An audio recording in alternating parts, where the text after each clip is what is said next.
오늘 우리에게 주시는 하나님 말씀을 봉독합니다. 이사야 53장 10절에서 12절 말씀입니다.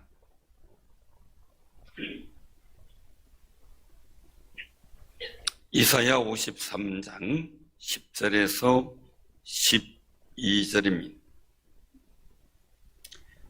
1034쪽 봉독해 드립니다. 여호와께서 그에게 상함을 받게 하시기를 원하사 질고를 당하게 하셨은즉 그의 영혼을 속건제물로 드리기에 이르면 그가 씨를 보게 되며 그의 날은 길 것이요 또 그의 손으로 여호와께서 기뻐하시는 뜻을 성취하리로다. 그가 자기 영혼에 수고하는 것을 보고 만족하게 여길 것이라. 나의 의로운 종이 자기 지식으로 많은 사람을 의롭게 하며 또 그들의 죄악을 친히 담당하리로다. 그러므로 내가 그에게 존귀한 자와 함께 몫을 받게 하며 강한 자와 함께 탈취한 것을 나누게 하리니 이는 그가 자기 영혼을 버려 사망에 이르게 하며 범죄자 중 하나로 헤아림을 받았음이니라. 그러나 그가 많은 사람의 죄를 담당하며 범죄자를 위하여 기도하였느니라.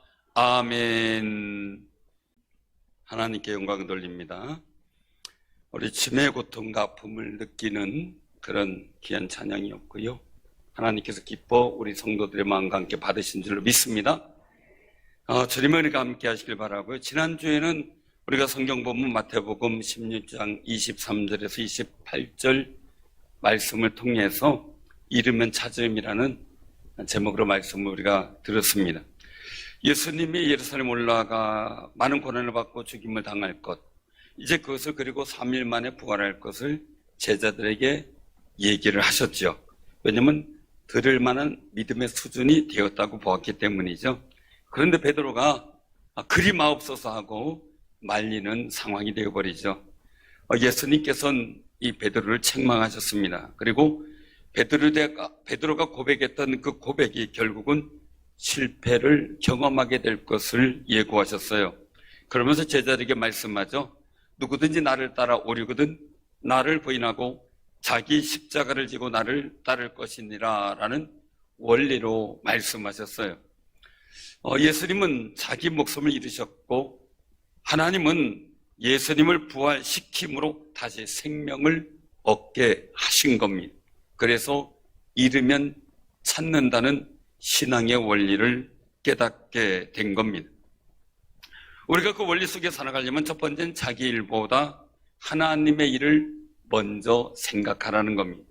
두 번째는 시험에 들지 않게 책임 회피 욕구를 이기려고 노력해야 된다는 거죠. 그게 자기 부인입니다.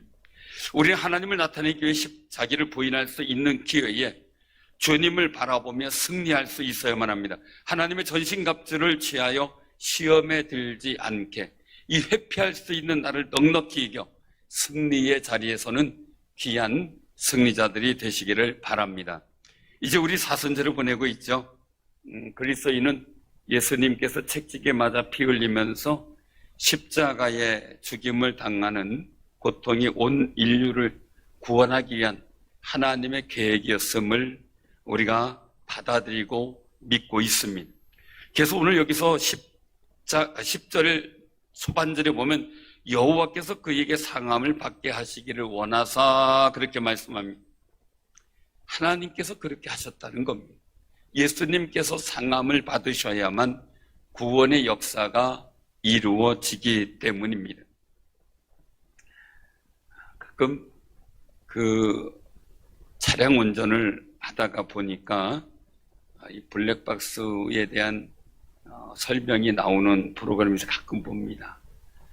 그런데 거기에 보면 어떤 초등학교 아이들이 걸어가는데 뒤에서 오던 차가 이 브레이크한 줄 알고 밟았는데 악셀을 밟아서 아이를 그냥 덮치는 그런 현장이 보이는데 가슴이 찌릿하고 오금이 저리더라고요. 깜짝 놀라면서 말이죠. 그런데 우리 예수님께서는 실수가 아닌 자원에서 그 길을 가셨다는 거죠. 어느 날 덮친 위험이 아닌 하나님께서 원하셔서 가게 하셨다는 거죠. 사랑하는 성도님들, 우리가 그 거룩하신 은혜를 받아들이며 주님의 사순절 기간에 우리도 자원하며 금식하고 자원하며 새벽 기도하고 자원하며 하나님의 거룩한 은혜 가운데 동참하는 아름다운 시간을 갖기를 바랍니다. 예수님은 부활하셔서 지금도 여전히 우리와 함께 하나님 나라를 선포하고 계신다는 겁니다. 바로 제자를 통해서 이루었지만 우리를 통해서 그 뜻이 이루어지기를 원하시는 거죠. 그래서 우리는 예수님의 고난과 이 아픔에 동참하려고 사순절을 지내며 절제하며 보내고 있는 겁니다. 사랑하는 성도님들, 여러분들의 마음이 하나님께 상달될 줄로 믿습니다. 다만 우리가 사순절인데도 불구하고 무관하게 살아가고 있다면 오늘 시간도 주님의 고난의 기간을 다시 한번 마음속에 되새기는 아름다운 시간이 되시길 바랍니다. 그럴 때 하나님께서 자원하셔서 가게 하신 그 예수 그리스도의 길이 느껴지게 되기 때문입니다. 예수님이 가신 십자가의 길은 고통스러운 길이죠. 아픔의 길이죠. 하나하나 모르고 당하는 아픔이라면 어떨 결에 모를 수 있어요. 그러나 이거는 알고 당하는 겁니다. 한순간 한순간 매 순간 진행되어지는 멸시와 천대가 이미 선자를 통해서 예언의 말씀으로 선포해 놓았고 주님은 그것을 이루며 가신다는 고백 속에 하나하나 경험하고 찢기고 찔리고 모욕당하고 계시는 겁니다.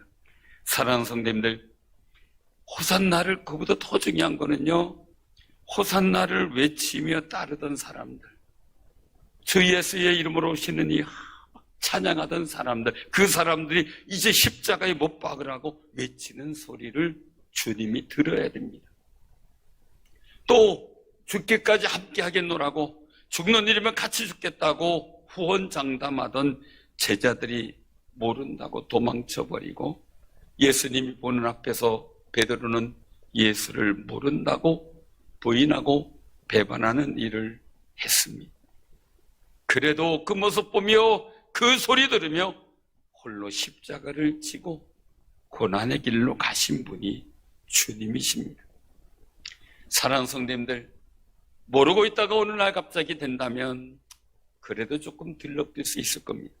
그런데 뻔히 주님은 다 아십니다. 제자들이 배반할 것도, 다 흩어질 것도, 그리고 가룟 유다가 자신을 팔 것도 다 알고 계십니다. 알기 때문에 더 힘드셨을 겁니다. 사랑하는 성도님들, 우리가 모르고 어느 날 실수한 것을 보게 되면 그런 대로 또 이해할 수 있다고 봐요. 그런데 하나님은 우리의 허물, 우리가 실수할 것, 우리의 부족한 점을 다 알고 계셔요. 알고 계심에도 불구하고 용서하시려고 준비하신다는 사실입니다. 주님은 우리를 용서하시려고 준비하시는 분입니다. 그 은혜를 믿기에 오늘 이 시간 우리가 주님 앞에 예배하러 나오고 주를 찬양하는 아름다운 시간을 하나님 앞에 드리고 있습니다. 이 또한 하나님의 은혜인 줄로 믿으시기를 바랍니다. 사랑하는 성도들, 십자가에서는 예수님이 자기 생명을 자기와 함께 했던 사람들, 자기를 따르다가 돌 던지며 십자가에 못 박으라고 외쳤던 사람들을 위해 그들에게 하나님의 나라가 실현되기 위해서 기꺼이 내놓았다는 거죠. 오늘날 우리에게도 마찬가지라는 겁니다. 십자가의 길이 단순히 아픔과 고통이 아니라 예수님을 믿는 사람들을 구원해서 하나님과 함께하도록 만드는 복과 생명의 길을 열어가는 중요한 순간이기에 주님은 그 하나님의 거룩한 계획과 뜻을 위해서 그 길을 골고다의 언덕길을 가신 겁니다. 예수님의 고난은 십자가의 죽으심으로 끝난 것이 아닙니다. 부활을 통하셔서 모든 사망 권세를 물리치고 그리고 사망 권세의 영향력을 끊어버리셨습니다. 그 승리는 제자들을 통해 초대교회를 통해 선포되었고 전달되었습니다. 그리고 오늘날 예수를 믿고 구원 얻은 우리들을 통해서 계속해서 전파되기를 예수님은 소원하고 계시는 겁니다. 사랑하는 성도, 부활의 감격, 그 이전에 있었던 주님의 고난의 삶을 우리가 기억하며 그렇게 그 주님께서 부활을 향해 갔듯이 우리도 부활을 향해 고난의 길을 넉넉히 이기며가는 귀한 삶이 되시기를 바랍니다. 많은 분들이 성공한 것만 생각해. 어떤 분이 잘 됐더라. 근데 그 성공한 뒷면에 어떻게 헌신했으며 어떻게 믿었으며 어떻게 고난의 길을 극복했으며 하나님 앞에 충성했는지는 잘 못 보려고 합니다. 그러나 우리 예수 그리스도의 십자가의 그 은혜를 기억하면서 부활의 소망을 바라보는 아름다운 기간 삼으시기를 바랍니다. 예수님의 고난은 단순히 죽음이 아니라 이 세상을 구원하기 위한 하나님의 뜻이 성취되는 거룩한 의미가 있습니다. 그것은 부활로 열매 맺게 되는 거죠. 사순절은 예수님이 온 생명의 구원을 위해 스스로 희생한 어린 양, 자원에서 세상 죄를 지고 가는 어린 양이라는 사실을 내 마음속에서 잊지 마시기를 바랍니다. 그리고 다시 한번 고백을 할 수 있어야만 합니다. 세상 죄를 지고 간다는 의미는요, 우리에게서 죄의 영향력을 옮겨버리는 겁니다. 내게 있어질 하나님께로 가는데 방해가 되고 제한이 되어지는 죄의 일을 옮겨버리고 제거해버리는 겁니다. 마치 암을 뚝 띄어서 없애버리는 것처럼 말입니다. 우리의 영적, 암적 존재이기 때문에 그렇습니다. 사람들, 여러분들의 몸에 여러분이 연약한 모든 것도 뚝 띄어 없어져 버리는 치유하시는 역사가 임하시기를 바랍니다. 친히 그 죄를 십자가에서 담당하신 겁니다. 나 대신 지고 가신 겁니다. 속죄제는 일반적으로 보면 여호와의 명령을 어긴 보편적인 죄가 있을 때 하나님 앞에 속죄제를 드립니다. 그런데 본문 10절에 나오는 말씀 속에 그의 영혼을 속건제물로 드리게 이르면 하고 말씀하십니다. 그 속건제물의 일들 속에서 보면은 사죄와 보상입니다. 대가를 지불하는 겁니다. 속건제는 우리의 죄와 허물에 대해서 대가를 지불하셨다는 의미를 갖는 겁니다. 그래서 본문 11절에 나의 의로운 종이 자기 지식으로 많은 사람을 의롭게 하며 또 그들의 죄악을 친히 담당하리로다 라고 말씀하신 겁니다. 오늘 본문 말씀 속에 굉장히 중요한 것을 보게 되죠. 바로 10절 초반절에 보면 그에게 상함을 받게 하시기를 원하사라는 말씀 속에 그 다음 말씀에 질고를 당하게 하셨은즉 하고 말씀하세요. 질고를 당하게 하셨다. 그리고 11절에 예수님 마음이 나오죠. 그가 자기 영혼에 수고한 것을 보고 만족하게 여길 것이라 라고 말입니다. 속건제물로 드리며 본인이 담당할 대가가 아닌데 우리 인류의 죄, 우리의 죄를 우리가 당해야 될 어려움과 아픔에 대해서 예수님께서 대신 지불하셨다는 겁니다. 전에 제가 아는 분들이 있었는데 어르신들이에요. 맨날 속상해요. 왜 속상해인가 봤더니 아들이 꼭 일을 벌여놔요. 그러면 가서 학교 가서 사과하고 경찰서 가서 또 잘못했다고 빌고 부모가 뭐 잘못했나요? 근데 아들이 잘못했다고 가서 빌고 아이가 학교에서 늦게 와요. 그러면은 친구네 집으로 전화하는 게 아니라 이분들은 경찰서부터 전화를 해요. 파출소로 전화해요. 혹시 거기 이런 학생이 없냐고. 그러면 어김없이 한 파출소에 가 있어요. 그러면 쫓아가가지고 잘못했습니다. 사과를 해요. 그리고 피해 보상을 다 해드리고 아들을 데리고 오는 그런 분을 봤어요. 참 안타깝더라고요. 그러면서 하는 얘기가 나는 난제밖에 없는데 그렇게 속상해 하시더라고요.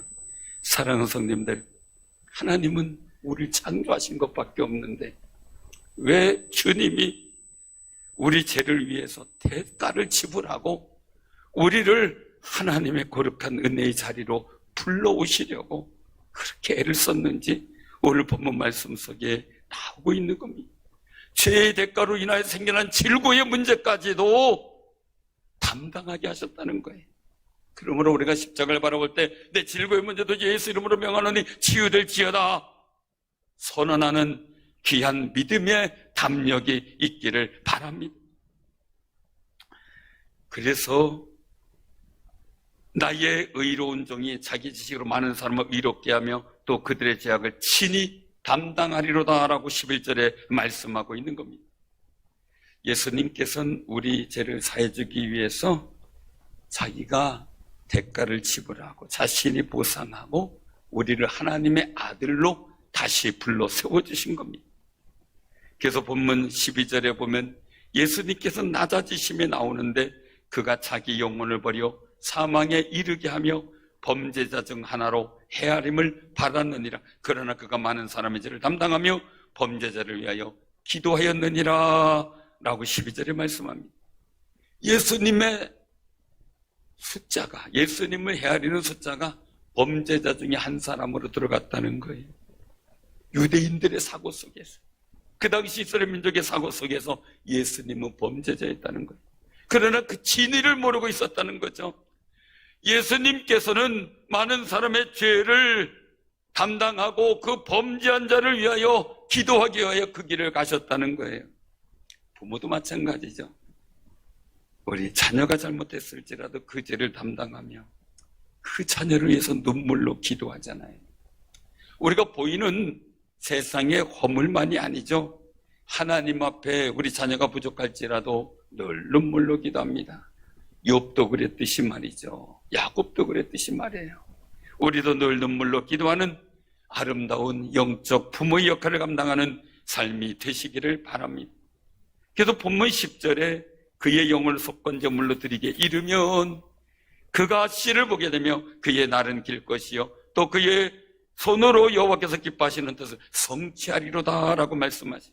하나님이 기뻐하시는 뜻을 성취하기 위해서 자신을 죄의 보상금으로 내려놓으시고 그것을 스스로 드렸다는 겁니다. 누가 끌고 가는 게 아니라 스스로 드렸다. 하나님이 안 하게 하실 수도 있고 예수님이 피할 수도 있는데 아버지여 내 뜻대로 마옵시고 아버지의 뜻대로 하옵소서 고백하며 그 예고된 고난과 아픔의 길을 가고 있는 겁니다. 여기서 씨라고 하는 것은 후손을 말합니다. 예수님 믿고 영접하여 하나님의 아들 된 구원받은 사람들, 그리고 그들로 인하여 복음 듣고 하나님의 자녀가 될 귀한 후손들을 의미하는 겁니다. 사랑스러운 육신의 후손도 많지만 영적 후손이 많아지는 역사가 있기를 바랍니다. 이런 구원의 역사를 이루기 위해서 예수님은 고난받아 십자가를 지고 죽으시는 자기의 몫을 감당하셨다는 거예요. 그래서 12절에 말씀하고 있는 겁니다. 그러므로 내가 그에게 존귀한 자와 함께 몫을 받게 하며 강한 자와 함께 탈취한 것을 나누게 하리니 라고 말해요. 하리니. 왜 그렇습니까? 자기 영혼을 버려 사망에 이르게 하는 자기 몫을 감당하셨어요. 많은 사람들 구원하기 위해서 말이죠. 그래서 존귀한 자이신 하나님과 함께 몫을 나누게 한다는 거예요. 여기서 강한 자와 함께 탈취한 것을 나누게 한다는 얘기는 강한 나라가 전쟁터에 이겨서 거기에서 노획물을 얻어 같이 나누는 자기의 몫을 의미하면 영적 전쟁에서 이 십자가의 일들 속에 승리하신 주님이 얻게 될 그 몫을 받게 하셨다는 거죠. 우리는 꼭 기억해야만 합니다. 속건제물로 예수님께서 자기의 몫을 담당하시자 하나님께서는 존귀하신 하나님과 함께 몫을 받게 하셨다는 거예요. 그래서 성경 히브리서 12장 2절에 말씀하셔요. 믿음의 주요 또 온전케 하니 이인 예수를 바라보자. 그는 그 앞에 있는 기쁨을 위하여 십자가를 참아서 부끄러움을 개의치 아니하시더니 하나님 보좌 우편에 앉았느니라. 아멘. 하나님 보좌 우편에 앉으셨느니라. 사랑하는 성도님들, 이 고난의 길 속에서 십자가를 지는 것이 주님의 몫이었다는 거예요. 그 몫을 감당하자 하나님께서는 부활로 화답하시며 하나님 보좌 우편에 앉게 하는 그 예수 그리스도의 존귀한 자의 몫을 주셨다는 거죠.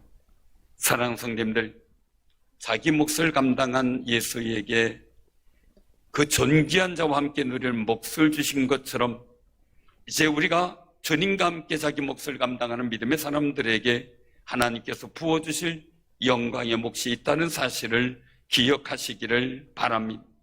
예수님께서 고난받으시는 십자가의 길을 가시며 자기 몫을 담당한 것은 중요한 의미가 있어요. 첫 번째는 전가예요. 전가.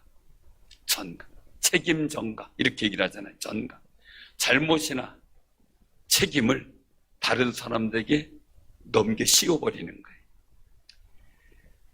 예수님의 십자가가 우리를 아담과 하와가 선악을 알게 하는 열매를 먹지 말라고 한 하나님의 말씀을 어긴 원죄, 그 원죄를, 우리가 지고 가야 될 원죄를 예수님의 십자가에 덮어 씌웠다는 거예요.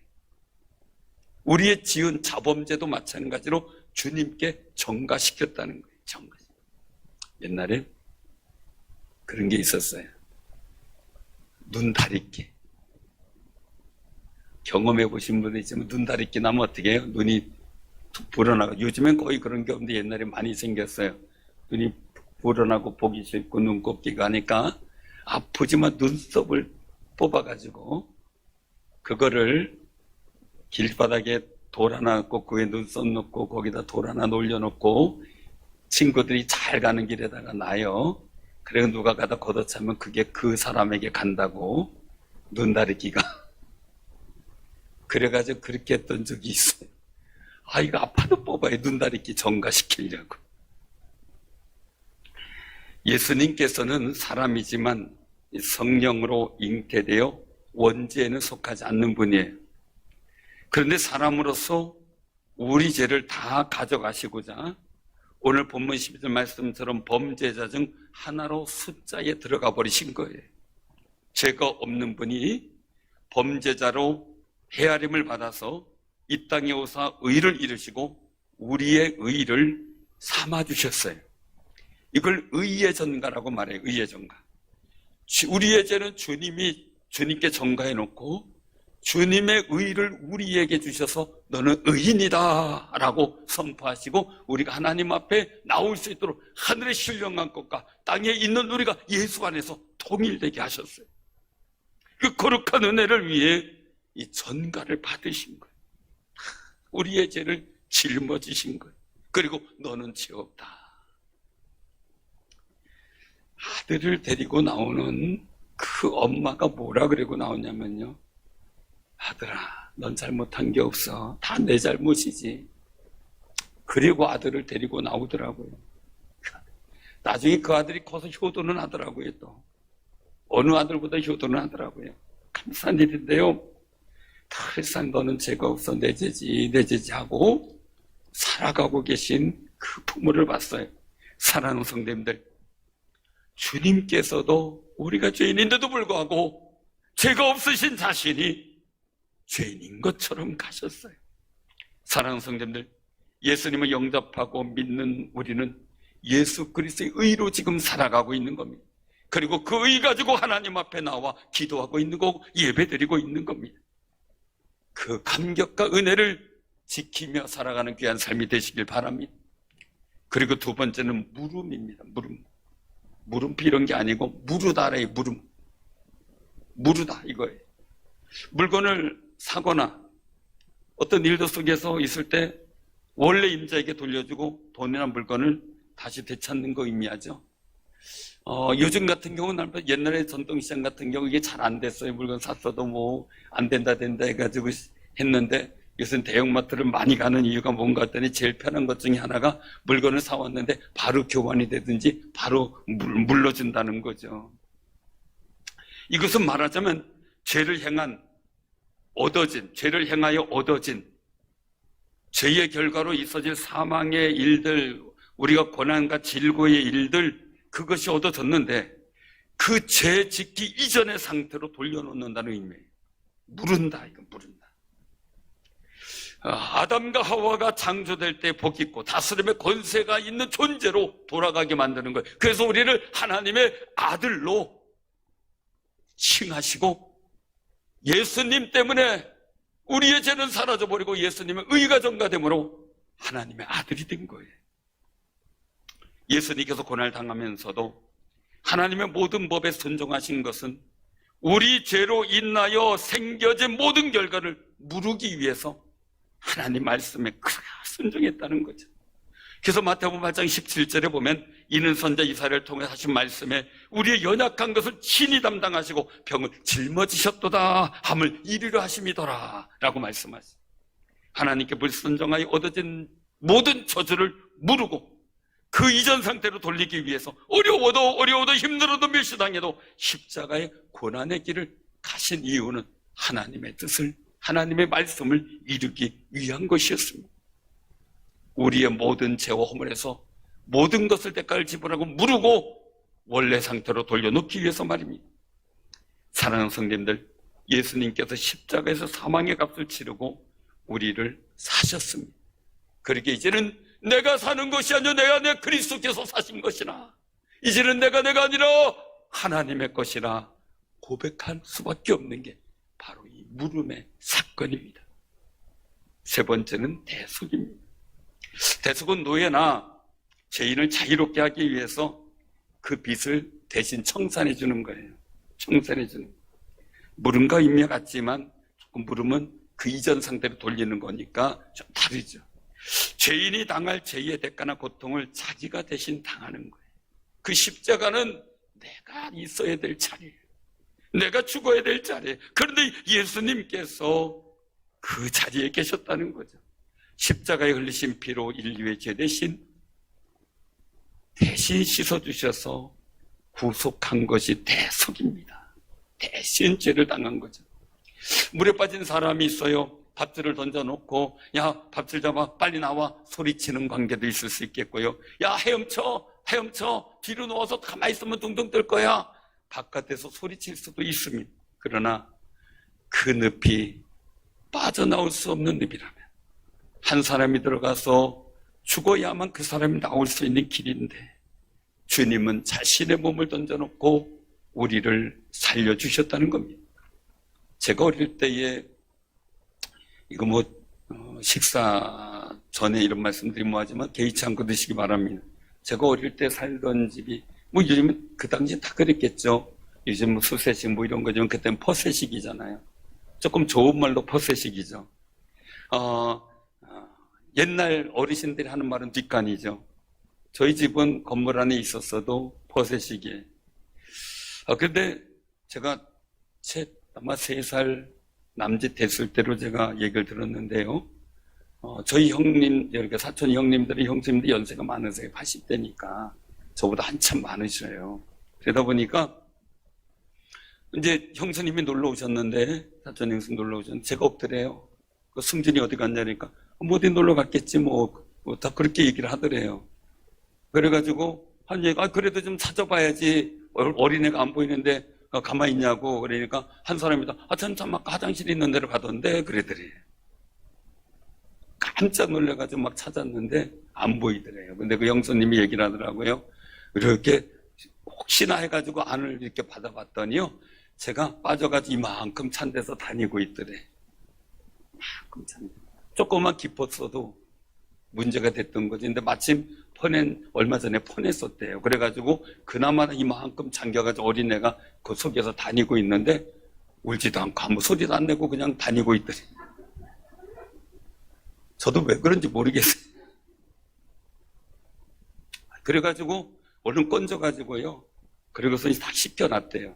근데 이제 여기에 오래 있었으니까 독이 오르니까 거의 어린애들은 면역력이 없어서 죽는다 그러더라고요. 근데 옛날에 이제 그런 그 얘기를 해주시더라고요. 제가 아파가지고 이제 거기 씻고 있었는데 동네 할아버지가 지나가시더니 아이고 여기 아들이 그 화장실에 빠졌다며 어떻게 된 거야 하고 방문을 했더래요. 그래가지고 어서 오세요. 예요. 그러고서 이제 저를 이런 물끄러미 보더니 집에 가셨대요. 그냥 아이고 빨리 나와라 하려고 갔대요. 근데 그날 저녁에 그 어르신이 소천하셨대요. 그리고 저는 괜찮았고요. 그런 얘기를 하더라고요. 옛날부터 이렇게 화장실에 빠지면 누군가가 와서 봤으면 그 사람이 대신 죽는 경우가 많다고.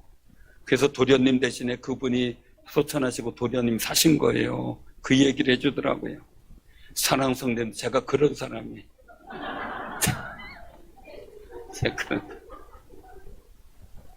그런데 아쉬운 건요, 그분의 후손이라도 알았으면 좋겠는데 그걸 모른다는 거죠. 같이 살면 얼마나 좋겠습니까? 예수님은 죽으셔서 우리 살리기 위해 존귀한 자의 몫으로 부활로 나오셨어요. 우리의 십자가에 달려 죽으시고 말이죠. 살리시기에 죽으셨다가 다시 부활하심으로 우리에게 영원한 생명을 부여해 주시려고 살리셨어요. 저는 어릴 때 그래서 다시 살았을 거예요. 그러나 다시 사망으로 가던 길을 주님이 온전한 영생의 길을 열어주심을 늘 감사하고 있습니다. 네 번째입니다. 네 번째는 영생입니다. 영생은 성경에서 볼 때 단순한 죽음에서 탈피한 불멸의 세계, 어떤 이런 것을 누군가가 추구했던 어떤 영혼 불멸 이런 부분들하고 다른 부분입니다. 어떤 사람은 사상 안에서 영원히 산다고 얘기를 합니다. 어떤 사람은 또 뭐에서 영원히 산다고 얘기를 합니다. 어떤 사람이 인삼 찾으러 왔었습니다. 옛날에 중국의 어떤 왕은 말이죠. 그저 영원히 죽지 않는 삶이 아니라 죄와 사망의 권세로부터 완전히 해방된 구원과 자유와 기쁨과 희망이 가득 찬 생명을 말씀합니다. 독이 장차 임할 천국에서 누리는 삶만이 아니라 그리스도를 믿은 이후 이 세상에서 누리게 될 하나님과의 관계 속에 누리는 거룩한 평안의 역사를 말씀합니다. 결국 영생이란 뭡니까? 예수 그리스도, 첫째는 예수 그리스도를 믿고 하나님과의 새로운 영속적 관계에 들어가는 것이 영생이라는 겁니다. 두 번째, 예수를 믿음으로써 얻는 거듭남과 함께 시작되어지는 경험이 바로 영생입니다. 세 번째, 하나님과 예수 그리스도 알 때 얻어지는 신앙의 감격 속에 얻어지는 생명의 존귀함이 느껴질 때 우리는 영생을 경험했다고 말합니다. 네 번째, 세상의 마지막 날에 예수님이 완성시켜 주실 겁니다. 주님의 거룩한 나라와 함께 영원한 생명의 존재로 우리는 변화되기 때문입니다. 사도행전 4장 12절에 말씀합니다. 다른 이로서는 구원받을 수 없나니 천하 사람 중에 구원받을 만한 다른 이름을 우리에게 주신 일이 없음이라. 아멘. 주님밖에 없습니다. 예수님은 이런 하나님의 구원의 역사를 위해서 자기 몫을 담당하셨습니다. 우리는 자기 몫을 담당한 예수님을 묵상하면서 우리의 몫을 감당하고 나 자신의 몫을 담당하는 아름다운 삶이 되기를 소원합니다. 여러분들의 가정과 후손을 위한 물질적인 육신적인 몫은 감당합니다. 그러나 영적인 몫은 어떻게 감당하시기를 소원합니까? 기도하며 지혜를 구하시길 바랍니다. 우리 교회가 이제는 이 지역사회에 대한 몫을 감당해야 되겠고, 또한 노회와 총회에 대해서 우리가 마땅히 해야 될 몫을 감당할 위치가 되었습니다. 그래서 다른 노회나 총회에서 어떤 일들을 통해 우리 협력을 구할 때 장소도, 그리고 어떤 식사 대접도 하면서 우리 몫을 감당하려고 최선을 다하는 겁니다. 또한 우리 교회가 이 지역사회에 어떤 몫을 감당할 것인가 고민스럽습니다. 어떻게 하면 더 아름다운 일들로 감당해 나갈 것인가, 우리의 몫은 무엇인가, 하나님 앞에 지혜를 구하게 됩니다. 구제도 하고 선교도 하고 하며 우리의 몫을 감당하는 교회가 될 때 하나님께서 존귀한 자의 몫을 함께 나눌 때 그 자리에 우리가 서게 될 줄로 믿으시길 바랍니다. 우리 사랑하는 성도들 그 자리에 서는 놀라운 역사가 있기를 바랍니다. 우리 하나님의 나라의 구원의 역사 속에 이 나라 민족의 일들이 어떻게 될 것인가 고민스럽습니다. 정말 사상과 문화와 그리고 또한 앞으로의 모든 일들 속에 정말 이 나라 이 민족의 하나님이 기뻐하시는 문화를 이루고 기뻐하는 지식과 상식을 만들어가는 나라가 되기를 소원하는데, 그런 몫을 우리 한국교회가 감당하도록, 또한 우리 교회가 감당할 수 있도록 기도해 주시기를 바랍니다. 전도서 5장 18절 19절에 그렇게 말씀하셔요. 사람이 하나님께서 그에게 주신 바 그 일평생에 먹고 마시며 해야 하는 모든 수고 중에서 낯을 보는 것이 선하고 아름다움을 내가 보았나니 그것이 그의 몫이로다. 또한 어떤 사람에게든지 하나님이 재물과 부유를 그에게 주사 능히 누리게 하며 제 몫을 받아 수고함으로 즐거워하게 하신 것은 하나님의 선물이라. 이 하나님의 선물, 하나님께서 복 주시는 몫이 우리 성도에게 있기를 소원하며 기도하고요, 그렇게 되기를 우리가 월상 예배 때도 기도했습니다. 사랑하는 성도들에게 하나님의 복된 몫이 임하는 은혜가 있기를 바랍니다. 그런데 이스라엘 민족은 그 몫을 감당하지 못했어요. 예레미야 13장 25절에 보니까 여호와의 말씀이 있느라 이는 내 몫이요 내가 하여라 정하여 내게 좀 분기시니 내가 나를 잊어버리고 거짓을 신뢰하는 까닭이라. 이스라엘 민족이 하나님을 신뢰하지 못했어요. 우상을 따랐어요. 사상을 따랐어요. 하나님이 기뻐하시는 일을 포기해버렸어요. 그러다가 보니까 이게 내 몫이다 하고 받은 게 바벨론 포로예요. 사랑하는 성도님들, 이 안타까운 몫을 받았어요. 우리는 하나님 앞에 예수 그리스도 안에서 존귀한 자가 제 몫을 받아 누리는 거룩한 은혜에 들어가는 귀하고 복 있는 삶이 되기를 주님의 이름으로 축원합니다. 아멘.